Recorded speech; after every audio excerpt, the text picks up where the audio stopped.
guys, continuation lang po ito nung first video ko about sa Samsung 7kg top load inverter washing machine. So ngayon guys, gagamitin natin siya. Yan.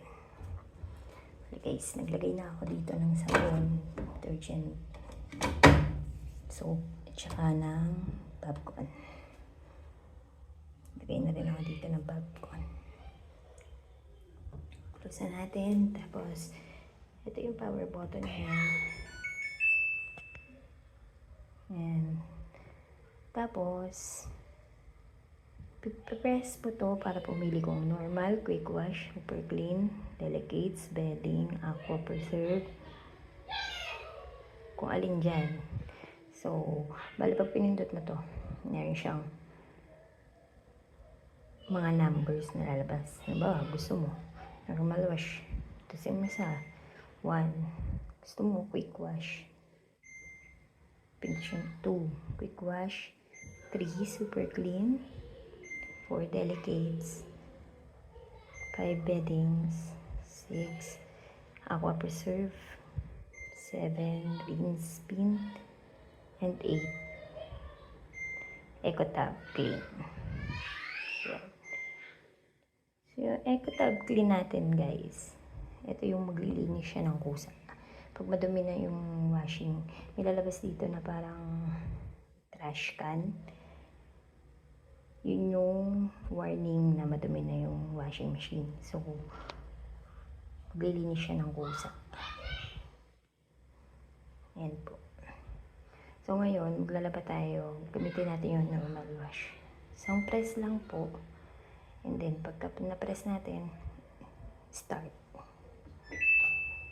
Yan. So, hintayin lang natin siya guys na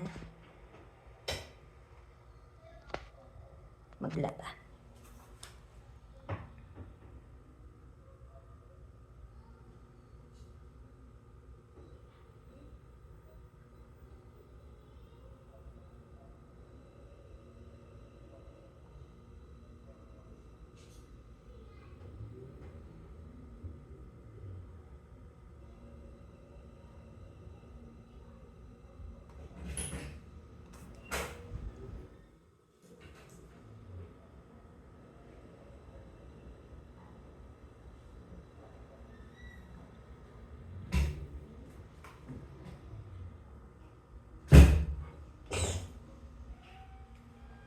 Yan guys.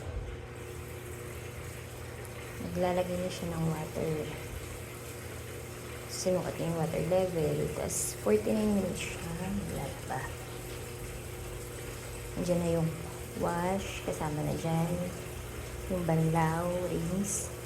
Tsaka yung spin niya. So pag na-spin na siya, pwede na natin isampay.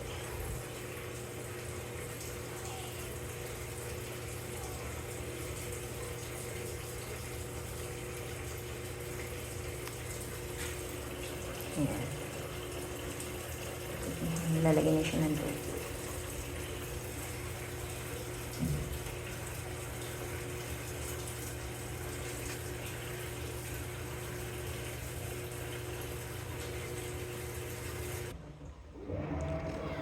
So, ayan guys. Napuno na siya ng tubig.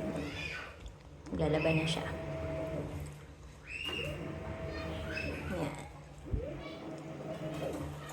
Ikot niya.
Thank you for watching.